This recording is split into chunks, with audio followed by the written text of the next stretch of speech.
We're sitting today on a piece of whenua, on a piece of land called the Ōtuataua Stonefields Historic Reserve. And basically the name comes from the volcanic cone behind me, which is just about being completely quarried away, called Ōtuataua, and the landscape was created by that particular volcano. And we're sitting down here in a little gully formed by the lava as it came out of the volcano and flowed across the landscape. Ōtuataua is on a larger piece of land called Ihu, and that's a contraction of its original name, which is Ihu Mātaoho, and that's the nose of Mātaoho. He's a demigod, he's a giant, and he's the sort of the god of volcanoes and earthquakes, and he's the creator of this volcanic landscape. Now, it erupted some thousands of years ago, and of course there were no human beings in Aotearoa at that stage, and the bush grew up and trees formed. And then one day people arrived, and the people had come from East Polynesia. They come in waka, most of them. The ancestor that's most associated with this place, and this was a story told to me by the kaumātua Morris Wilson, the people here descend from Hape, and Hape was a tohunga in Hawaii, and he was going to be part of the people going on the Tainui Waka to come to Aotearoa. But he had club feet, and the idea was that people with deformities or defects were not taken on voyages of colonisation. It seemed to be something that happened. Hape was incredibly angry about this. He went down to the water line. The Tainui had left. He started to karakia. He prayed to Tangaroa, the god of the sea, and after 3 days Tangaroa sent a huge wave in which there was a giant stingray called Kaiwhare, and Hape jumped on the back of Kaiwhare and arrived just down here on the shoreline, and he walked up through the bush. He drank from a spring that also bears his name, and he slept and rested on top of another little volcano that's here, which is normally known as Pukeiti, but it's also the hill associated with Hape. Now, that's the sort of the origin as told in the stories. As an archaeologist, what I can see is that what has happened is that these people have arrived from tropical Polynesia. On the Waka they've got all the plants that grow. In Polynesia they would have had coconuts and breadfruit, sugarcane possibly, bananas, all the crops that they were familiar with. They don't grow here. This is a temperate landmass. This is the first time that Polynesians had struck a piece of land they could settle without anyone else on it, and it was temperate.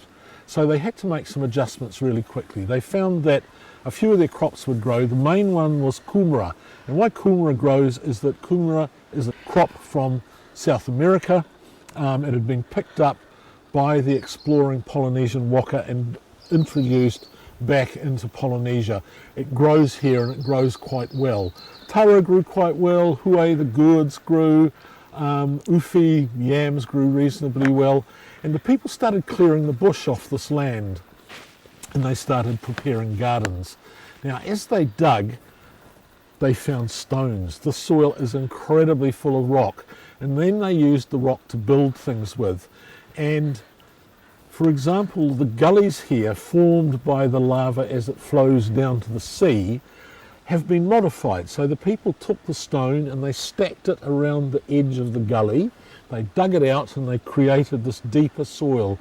They built walls, they built low walls across the gullies to make the soil deeper on one side, and also possibly to control the movement of moisture through the soil. So this entire landscape starts to be modified so that people can cultivate kumara. One of the things they do here, which fascinates me, is that they have a system of nursery beds where the kumara start off in these mounds of stone and earth.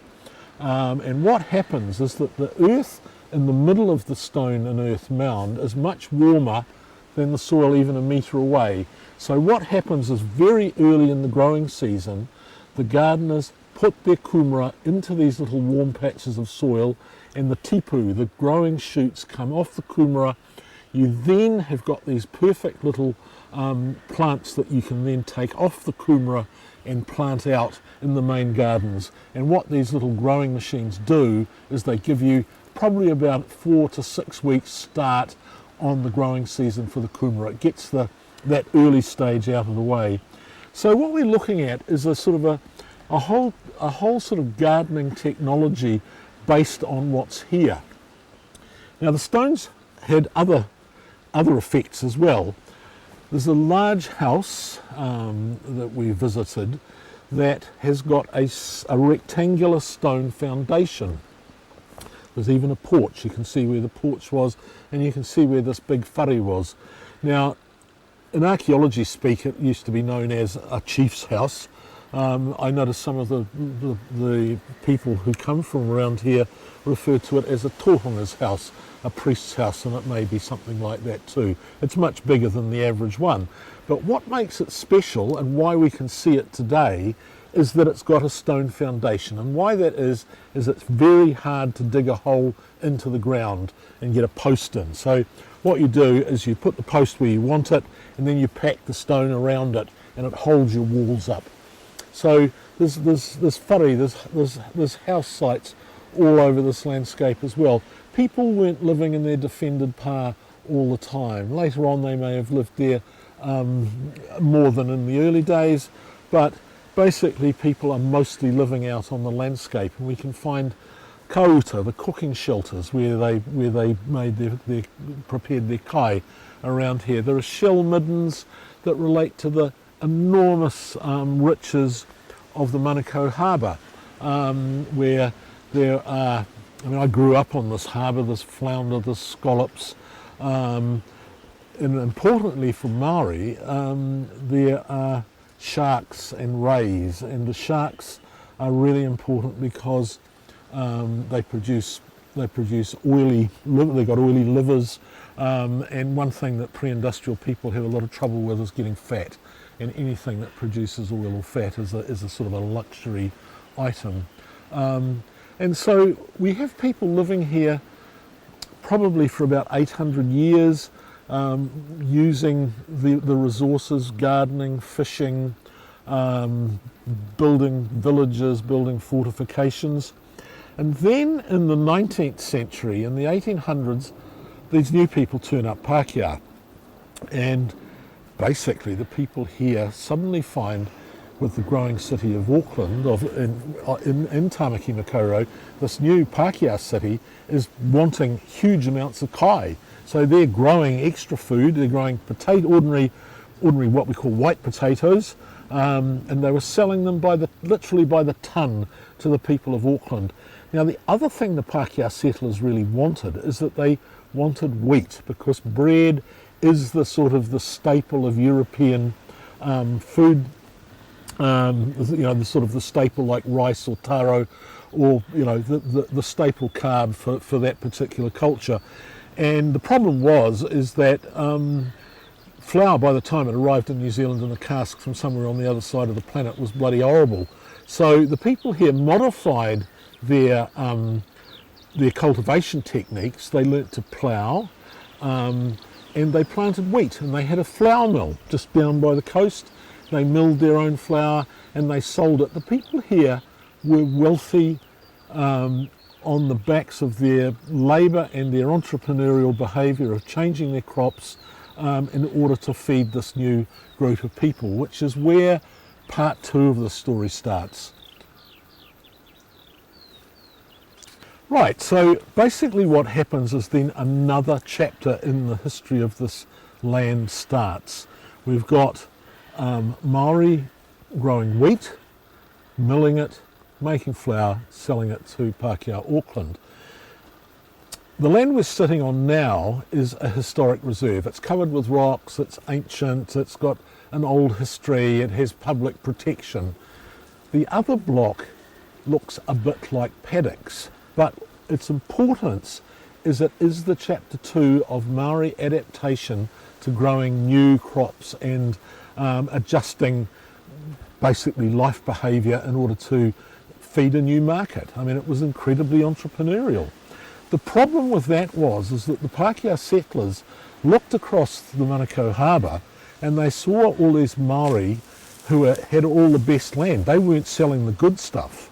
And so what happens is that Governor Grey and the settler government invade. There's a proclamation goes out from Grey to the people of Ihumātao and Pukaki and other Mangere and in the areas around here, saying their options were sign a declaration of allegiance to Her Majesty the Queen Victoria,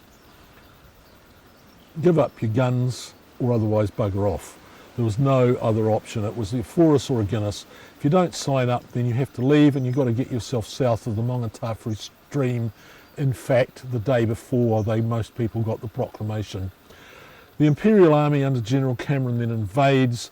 The people here flee, leaving all their belongings behind.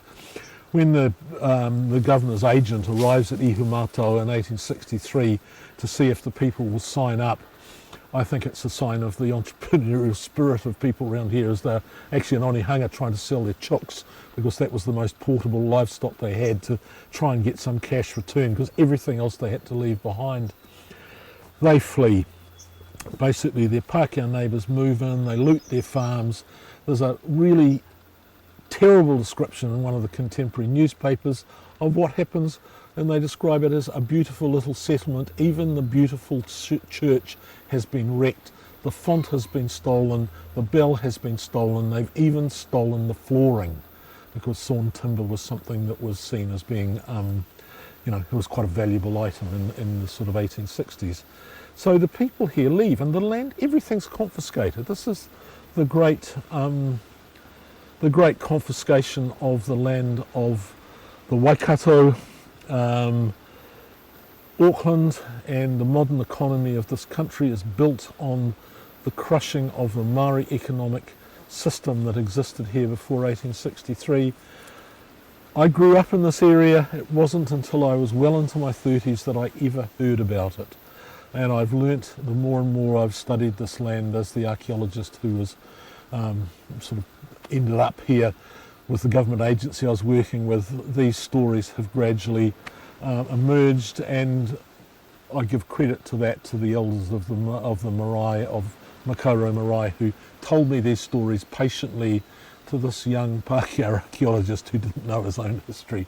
So that's what everything's about. Now the family who got the land after it was confiscated, 5 years ago they still owned it. The descendants of those people, they'd owned it for all that time, since the 1860s.